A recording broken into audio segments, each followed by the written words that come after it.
Hello, welcome back. I've made some progress on the British Mastiff 2. It's a protected patrol vehicle, an armoured car basically, and it's very heavily armoured. And this is what I've got, everything that you see there so far. I've progressed this far because, as you may remember on a previous video, we've moved house and I've just been doing a little bit when I get a chance, a bit here, a bit there, and not had time to do a video. So here's the video. So far so good, it's got together quite simply. Page 1, all main models, the instructions are really good on them. I'm sure that most of you already know that. The instructions are really good and really clear. Let me get something to point at it with. Okay. Number 1, putting the suspension together, the front and rear suspension together basically, and there you go. It's easy enough.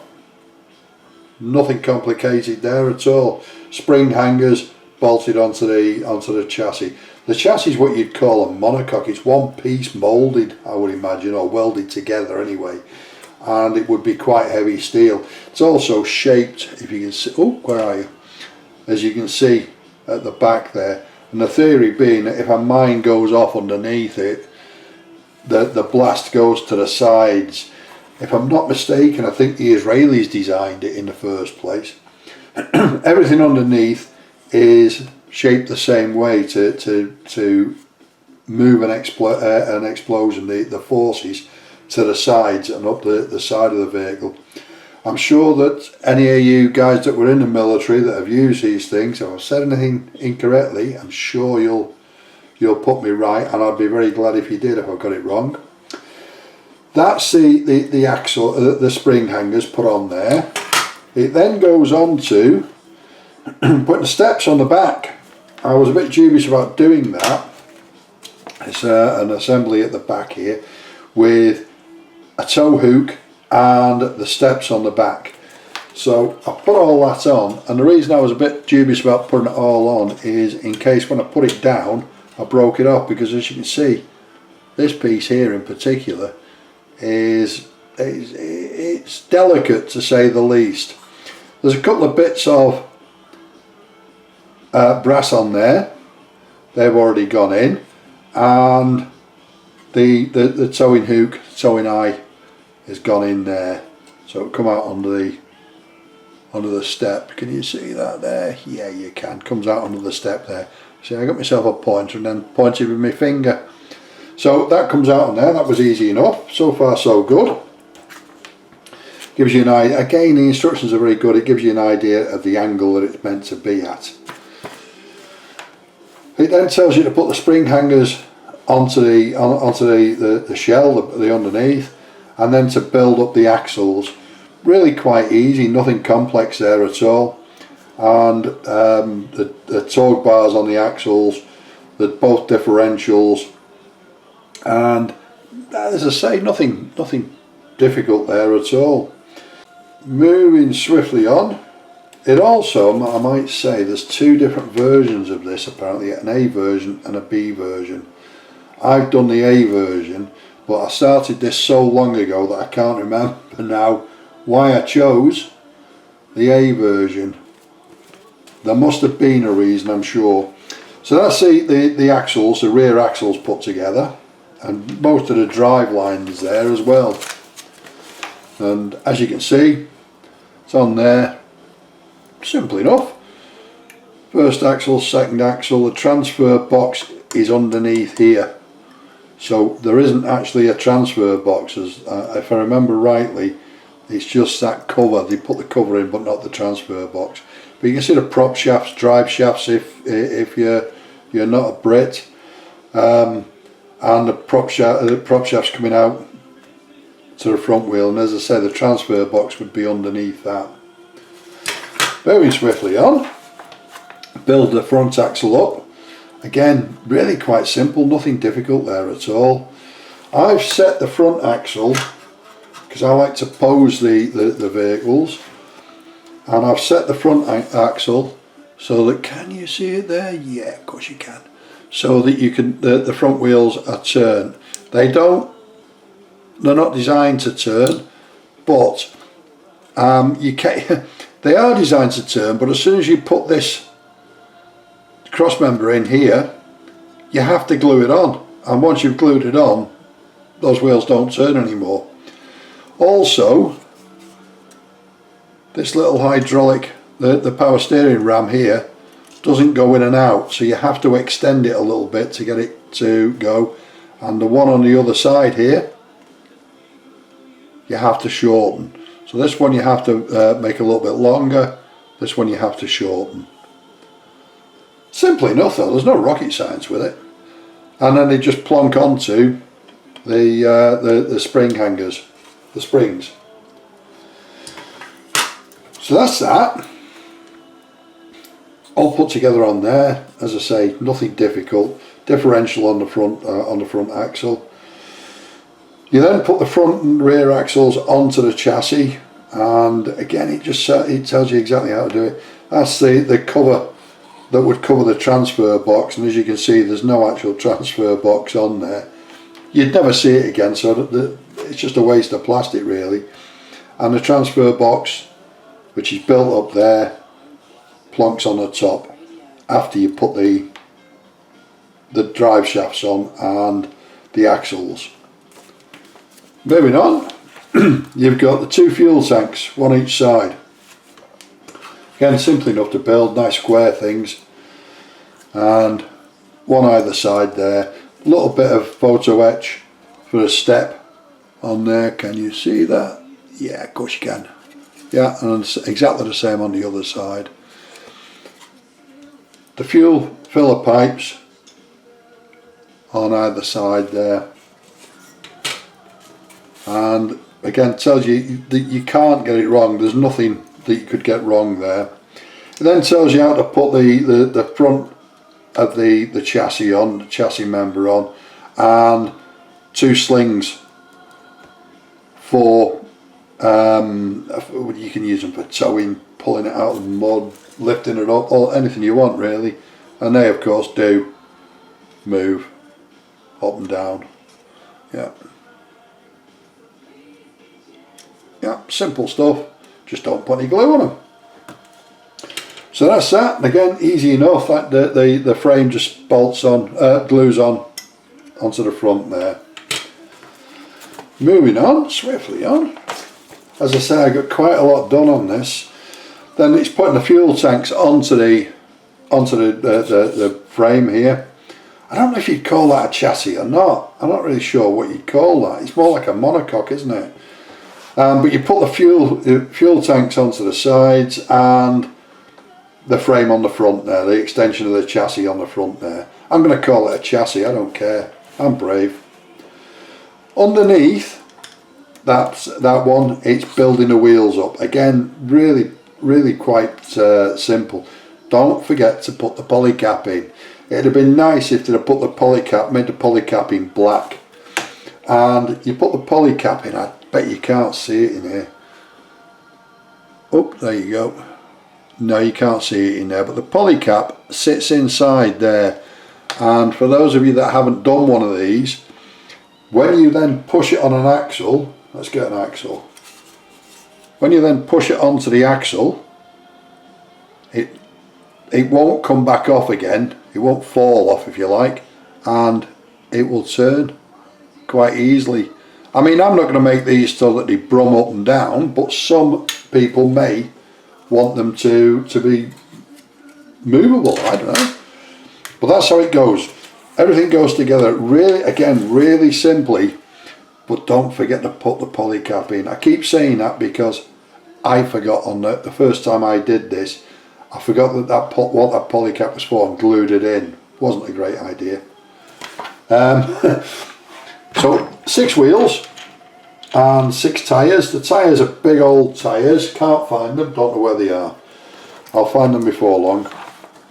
I'll find them for the next video for sure. And it then tells you to put those on. I'm not going to do that. I'm not going to put the wheels on yet because I like to paint everything before I do that. Otherwise you get paint all over the tyres, or you've got to mask the tyres out, and to me it's a difficult job, I find. I don't like doing it. So I like to paint everything while it's naked, if you like. It then goes on to the floor of the unit, the interior, if you like. So it tells you to put the sides on, simple enough. Sides go on there. The boxes at that front bit there is for part of the dashboard, that, and I reckon that's a glove box, or it could be a box for carrying the electronics in, all the wiring from the front of the thing, the machine. A couple of little bits on here that have been glued on, and the foot pedals. It's automatic, so there's only 2 pedals, and yet if you look carefully, it says there, it's got there a hole for a 3rd pedal. Can you see that? Yeah, there's a 3rd pedal hole there. So either I've missed a pedal off, or it doesn't have one. Most vehicles these days are only 2 pedal vehicles. They're not automatic, not full automatic, they're semi-automatic. In my view, if you make it automatic, semi-automatic, you might as well make it automatic. But there you go, that's another story.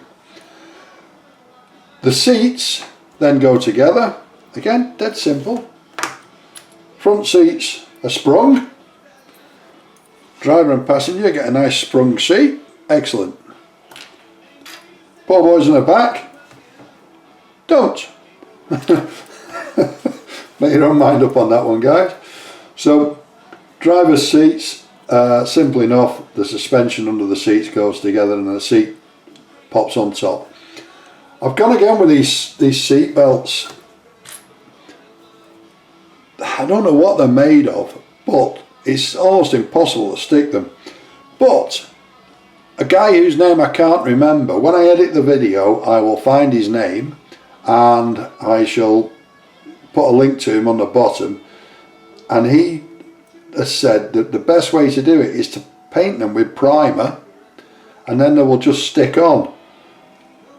I'm going to give it a go and see what happens. He didn't tell me for these seat belts, he told me for the railway train that I built. You may remember the BR52 train, and some of the hoses on that were made of this same stuff, and I couldn't get those to stick either. But if this guy's right with the with the primer, we'll see what happens. But they say put the seat belts together. I'll do that later. The next thing is to put a couple of baffles and a platform on the floor of the interior. So the baffles are this here and this one here, and they simply go into the floor there. One behind the driver's seat. It's left-hand drive, so one behind the driver's seat is this side, and the passenger is on that side. Then you've got an electronics bay here. I'm not up to that, we'll get to that in a minute. This is the platform, but I've chosen to have it, instead of having it up as they have in their instructions, they've got it raised on a scissor lift, and I wanted it flat, so I've made it flat. What it's for is as a machine gun goes on the roof, to the roof there, and it's so you can stand on the platform and reach the machine gun. I've not got any little men to go inside it, so I've just put it down on the floor. So that's that bit. No, we covered all that. Yeah, on the instructions it says only 2 pedals, and yet there's a hole for a 3rd one. And my guess is there's another version of this, the American version of this, and my guess is that theirs has got a gearbox on it, a manual gearbox in it, and they've just used the same floor. It then tells you to put the dashboard in, the steering wheel and the electronics bay, and this I assume is an ammunition store. I'm pretty sure it is, but I could be totally wrong with that. So the dashboard, can't remember why I haven't put it on. Probably because it would be much too difficult. What I tend to do, if you've watched my videos in the past, is instead of just putting the decals on that they supply, these aren't too bad actually, the Meng ones, but I tend to hand paint a lot of the dashboard so that it comes out, I think it looks better. I've been proved wrong in the past. This may be another time I'm proved wrong, but that's why I've left it off, and then I'll glue it on when it's all painted.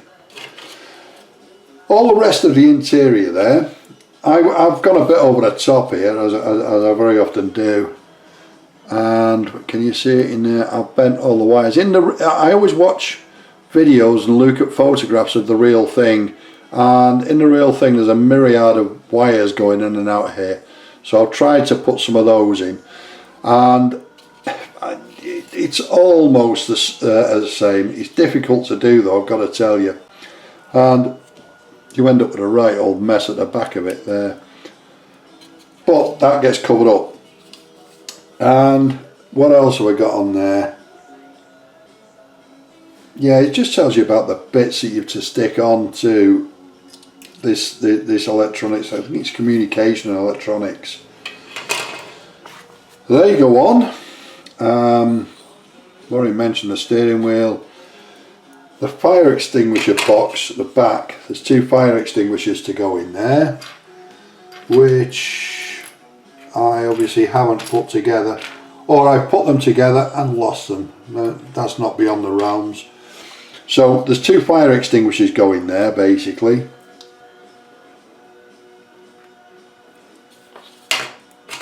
We'll leave that for a second or two. It then says to put the whole assembly into the chassis, like such.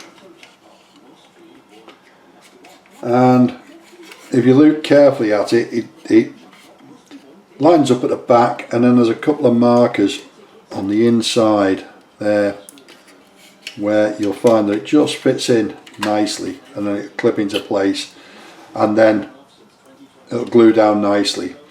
You've got to be careful with the sides here. You've got to make sure that it all clips down, otherwise the sides won't go on. And it takes a bit of pushing. Make sure that the floor is level at the bottom there. I only know this because I've put it together, I've dry fixed it, and if it's not all dead flat and in exactly the right place, it doesn't fit. So that's that. The sides,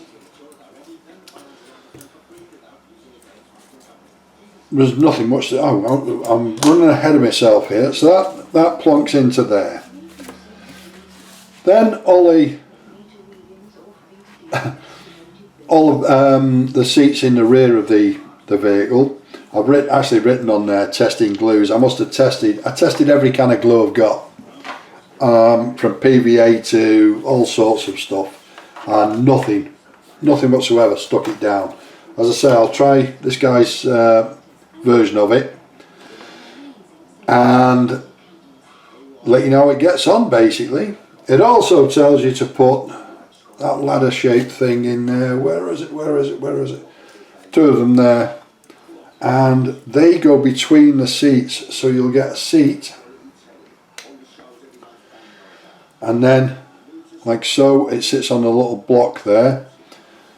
The seat goes in, and then that ladder type thing there, now I remember, holds the seat belts. So you get your seats in like such, and the seat belt comes across and buckles in here. Yep, I'll let you know how I've got on with that when I do it. The reason I've not glued those seats onto there is the seat belt needs to go over the back of the seat there, and then underneath the seat here, and obviously if I glue them in now, then I won't be able to do that because the seat's glued to the wall. So that's that bit so far. It then tells you to continue with as I say, there's a that bit carries the 2 fire extinguishers, so it sits on there. The 2 fire extinguishers go on it, and that goes to the back of the, almost to the back of the compartment. The driver's seat is at the front there, so it's difficult to get in, as I've just mentioned, and there's a little rim around the edge where the interior sits, just on the edge of it there, and then all of this plunks onto the inside there, and that's, I knew I got the fire extinguisher bit, and the fire extinguishers go just above that box there. Can't remember why that box is there, but I'm sure I will at some point. Not being much help here at the moment, am I? Right, moving on. Again, haven't done it. No, that's as far as I've gone, but, oh no, here we go. I've assembled the mud wings. The mud wings are here. These are the front wings of the truck. They've been assembled, and most of it's been put together. Again, it's dead simple to put together, but there are 2 headlights. He said with hope in his heart. There are 2 lights. One goes in each side, and the light goes in there, like so. However, before it goes in there are several parts that have to go over the top of it, and they need to be painted before I paint it, otherwise I won't be able to mask that light out. So the plan is I'm going to put those into the mud wing, the mud guard, and then paint it.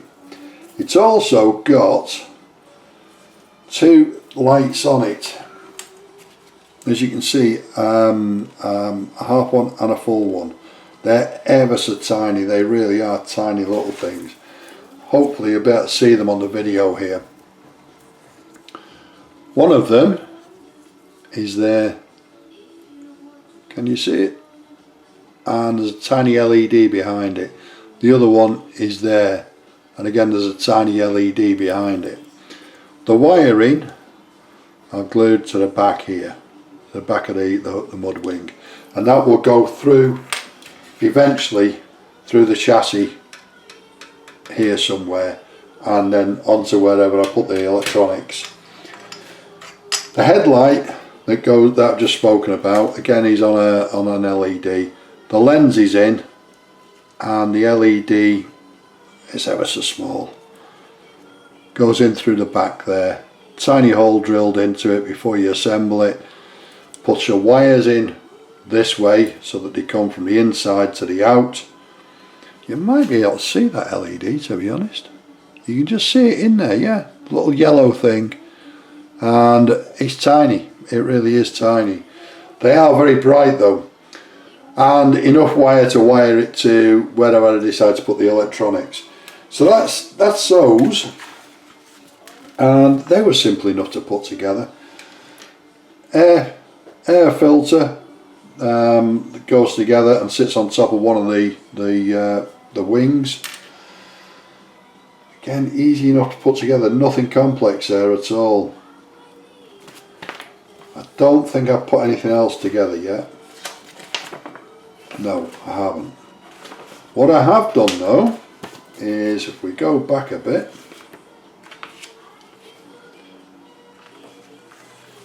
what I have done though is put together the roof liner.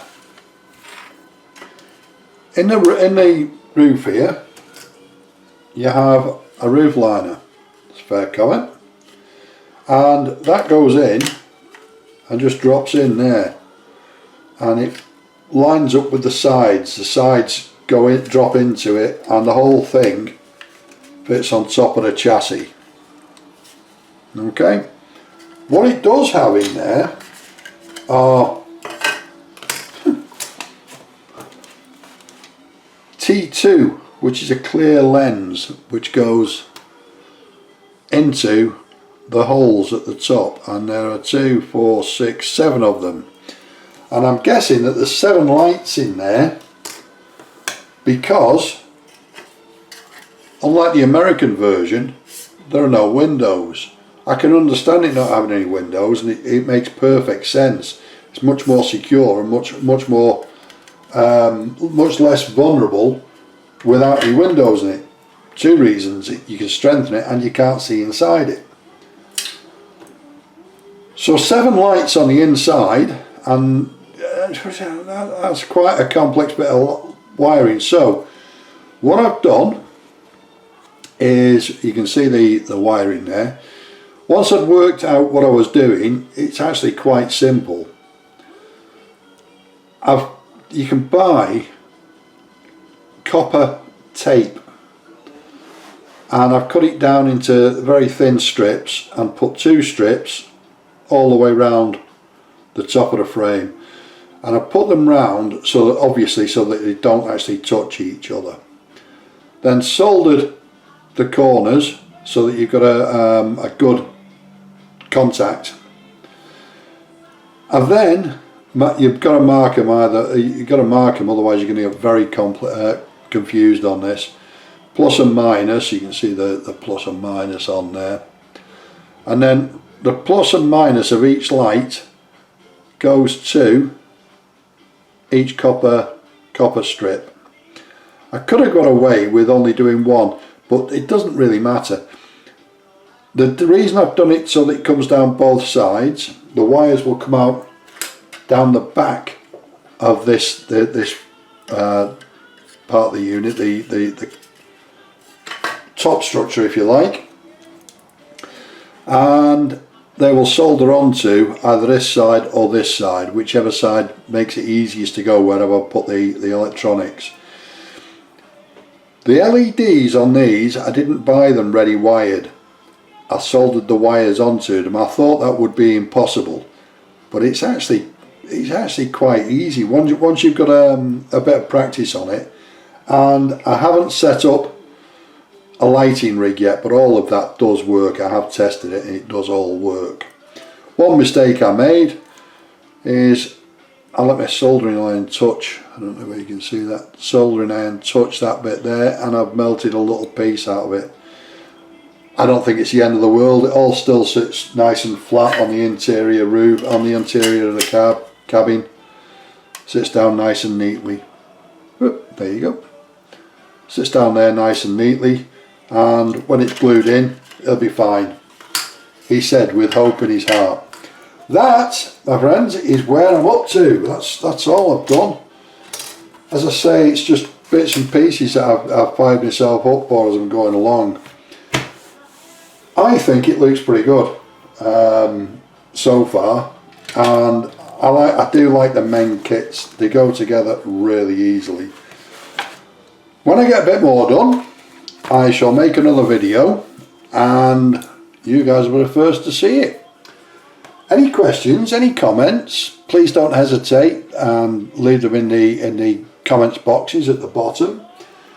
In the community section of the page, there's also an email address, my email address. If you wanted to email me directly, you can do that by all means. And it's mike@mwcentral.net. Love to hear from you. And I shall see you next time, speak to you next time. Ta-da!